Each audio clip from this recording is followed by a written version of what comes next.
Assalamualaikum warahmatullahi wabarakatuh. Kala itu kota Baghdad meledak gempar oleh kehadiran orang asing. Persoalannya bukan pada orangnya, melainkan orang asing tersebut tidak mempercayai adanya Tuhan. Bukan hanya itu, ia juga menantang orang-orang muslim berdebat mengenai adanya Tuhan. Kabar itu pun sampai ke telinga Baginda Raja karena dianggap bikin resah masyarakat. Orang asing ini lalu dipanggil ke istana. "Apa tujuanmu membuat onar di negeri kami?" tanya Baginda Raja. Orang asing ini menjawab, "Untuk apa mengaku bertuhan kalau tidak bisa menjawab pertanyaanku?" Kemudian Baginda Raja bertanya kembali, "Apakah kamu tidak percaya adanya Tuhan?" Dengan tegas orang itu menjawab, "Tentu saja saya tidak percaya adanya Tuhan. Dan saya juga tidak percaya adanya akhirat." Mendengar itu, Baginda Raja sempat terkejut. "Tapi saya dan rakyatku percaya adanya Tuhan. Berarti keyakinan kita berbeda. Jadi jangan ganggu rakyatku," tegas Baginda Raja. "Kalau Paduka percaya adanya Tuhan, bisakah Paduka menjawab 3 pertanyaanku?" tanya orang tersebut. "Silahkan," balas Baginda. Pertanyaan pertama, orang Islam meyakini bahwa dunia dan seisinya adalah ciptaan Allah. Lalu, siapakah yang menciptakan Allah? Bukankah sesuatu yang ada pasti ada penciptanya? Pertanyaan yang kedua, katanya di dalam surga manusia tidak akan berak ataupun kencing, sedangkan mereka makan dan minum tiap hari. Bagaimana mungkin ini bisa terjadi? Padahal segala sesuatu yang akan dimasukkan pasti akan keluar, entah itu dengan bentuk yang lain. Dan pertanyaan yang ketiga, orang Islam meyakini kalau setan terbuat dari api. Tapi katanya setan akan disiksa dengan api neraka. Mana mungkin api bisa menyakiti api? Mendengar pertanyaan orang asing itu, Baginda Raja hanya terdiam. Bisa saja ia menjawab berdasarkan hadis atau Al-Quran. Tapi karena yang dihadapi adalah orang yang tidak percaya Tuhan, maka dijawabnya harus dengan logika. Kemudian salah satu menterinya membisikkan kepada Baginda Raja, "Paduka, kalau soal beginian serahkan saja pada Abu Nawas. Dia pasti bisa mematahkan argumen orang itu." Baginda Raja menyetujui usulan menterinya, maka dipanggillah Abu Nawas ke istana. Singkat cerita, Abu Nawas pun datang menghadap Baginda Raja. Ia lalu dipersilahkan duduk di sampingnya. "Ada apa Paduka? Kenapa tiba-tiba memanggil hamba?" tanya Abu Nawas. "Begini Abu Nawas, orang asing ini tidak percaya adanya Tuhan, dan dia mengajukan 3 pertanyaan. Tapi jawabannya harus masuk akal," ujar Baginda Raja. Sekilas Abu Nawas menatap orang asing tersebut. "Oh, ini orangnya yang bikin gempar kota Baghdad," pikir Abu Nawas. Abu Nawas lalu menghampiri orang asing itu dan duduk tepat di hadapannya.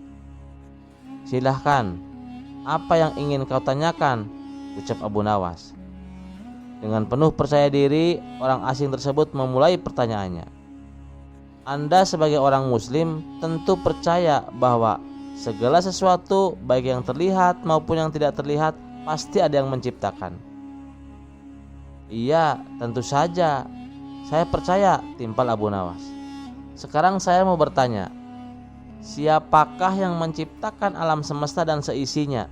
tanya orang asing. "Yang menciptakan alam semesta dan seisinya adalah Allah Tuhan saya," jawab Abu Nawas. "Oh, baiklah. Lalu siapakah yang menciptakan Allah? Bukankah tadi Anda mengakui bahwa segala sesuatu baik yang terlihat maupun tidak terlihat pasti ada yang menciptakan?" tanya orang itu kembali. Sejenak Abu Nawas terdiam. Ia pun lalu berkata, "Anda pasti tahu kalau kami selaku orang Islam mengakui hanya ada satu Tuhan. Kita istilahkan saja Tuhan dengan angka 1. Sekarang gantian aku yang bertanya. Angka 3 berasal dari angka berapa?" Tanya Abu Nawas. Angka 3 berasal dari angka 2 ditambah 1. Jawab orang tersebut. Tepat sekali. Kalau angka 2 berasal dari angka berapa? Tanya Abu Nawas kembali. Angka 2 berasal dari angka 1 ditambah 1. Jawab orang itu. Benar sekali. Sekarang kalau angka 1 sendiri berasal dari angka berapa? Tanya Abu Nawas. Orang itu kaget dengan pertanyaan tersebut. Ia hanya terdiam, tak bisa menjawabnya. Kemudian Abu Nawas berkata kembali, pada intinya semua angka pasti ada awalnya. Entah itu angka 5, angka 4, ataupun angka 10. Dan angka-angka tersebut diibaratkan alam semesta ciptaan Allah. Apabila kamu bertanya siapa yang menciptakan Allah, sama halnya saya bertanya dari mana angka 1 itu ada. Kamu pasti tidak akan bisa menjawabnya, jelas Abu Nawas. Orang itu pun langsung terdiam merenungi kata-kata Abu Nawas. Untuk jawabanmu atas pertanyaanku yang pertama masuk akal juga. Sekarang pertanyaan yang kedua. Kalian sebagai orang muslim pasti meyakini kelak hidup di surga tidak akan berak dan kencing. Padahal di sana kalian makan dan minum setiap hari. Mana mungkin itu bisa terjadi? Jelaskan padaku, tanya orang asing tersebut. Baik, akan saya jelaskan. Selama kamu dalam kandungan rahim ibumu, tentu kamu makan dan minum, bukan? Karena menurut ilmu medis, seorang janin memakan sesuatu yang dimakan ibunya. Lalu ketika kamu dalam kandungan ibumu selama 9 bulan, apakah kamu pernah berak ataupun kencing? Untuk kedua kalinya, pertanyaan orang asing itu bisa dijawab dengan mudah oleh Abu Nawas. Baik, jawabanmu masuk akal. Sekarang pertanyaan terakhir. Kalian sebagai muslim pasti meyakini kalau setan terbuat dari api dan neraka juga terbuat dari api. Tapi yang membuat saya heran, katanya setan akan disiksa dengan api neraka. Mana mungkin api bisa menyakiti api? Itu hal konyol yang pernah saya dengar, ujar orang asing tersebut. Bisakah kamu menjelaskannya? Tanya orang asing itu kemudian. Sebelum aku menjawab pertanyaan yang terakhir, aku ingin kita saling berjanji. Sebelum aku menjawab pertanyaan yang terakhir, aku ingin kita saling berjanji. Apapun jawabannya, kamu tidak boleh marah, pinta Abu Nawas. Tentu saja saya tidak akan marah, apalagi kalau jawabannya masuk akal, balas orang tersebut.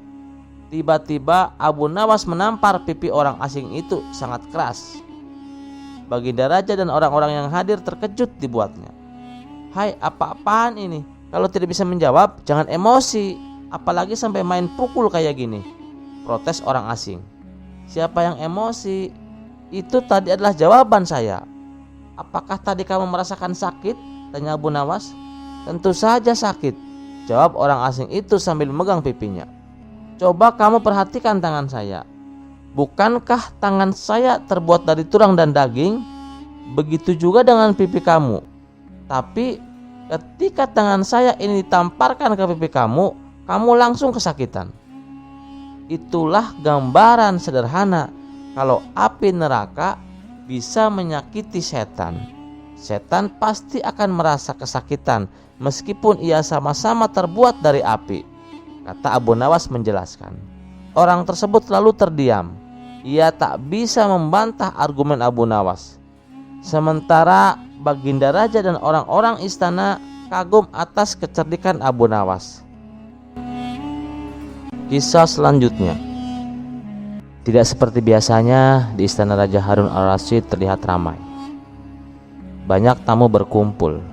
Ternyata ada pertemuan para ulama bersama Baginda Raja.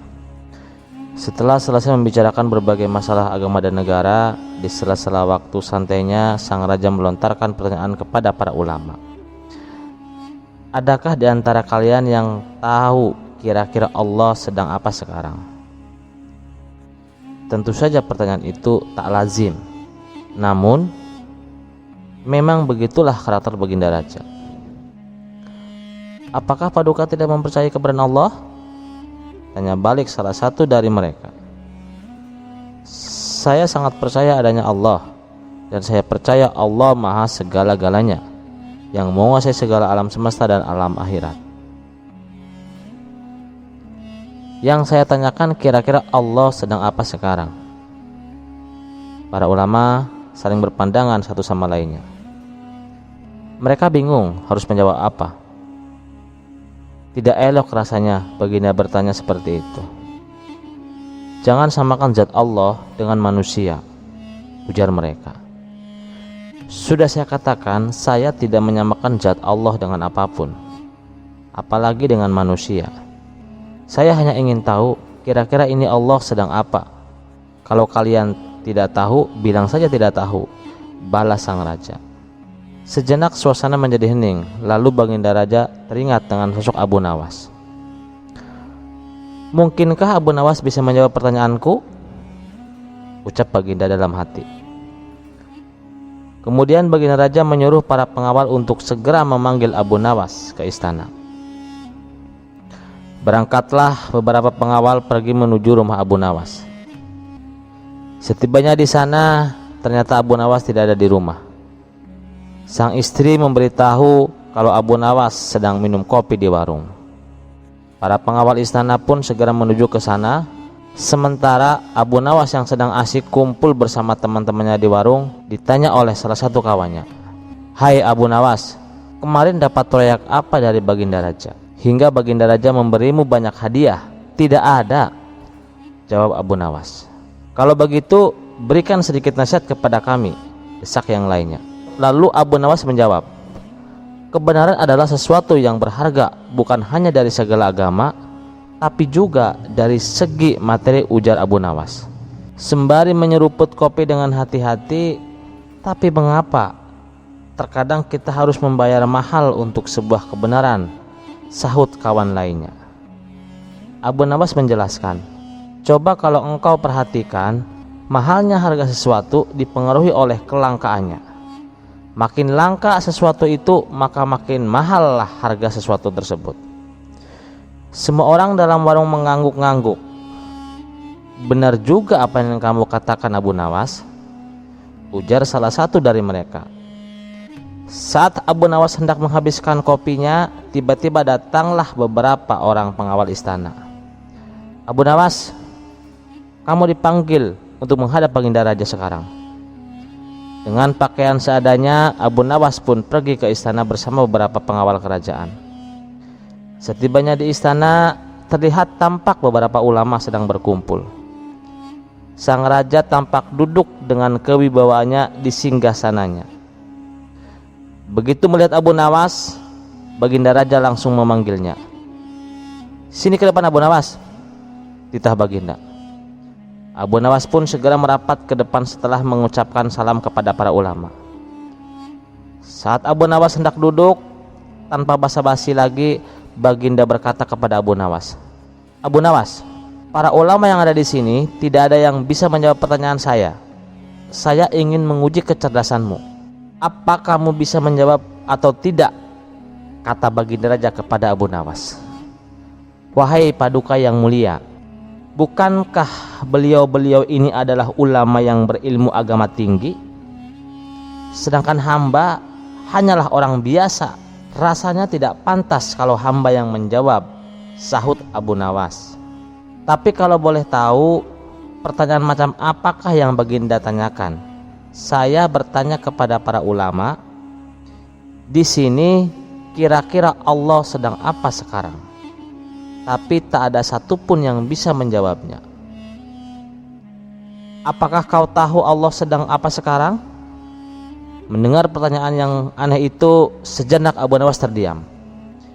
"Saya bisa menjawab pertanyaan itu, tapi ada syaratnya," sahut Abu Nawas.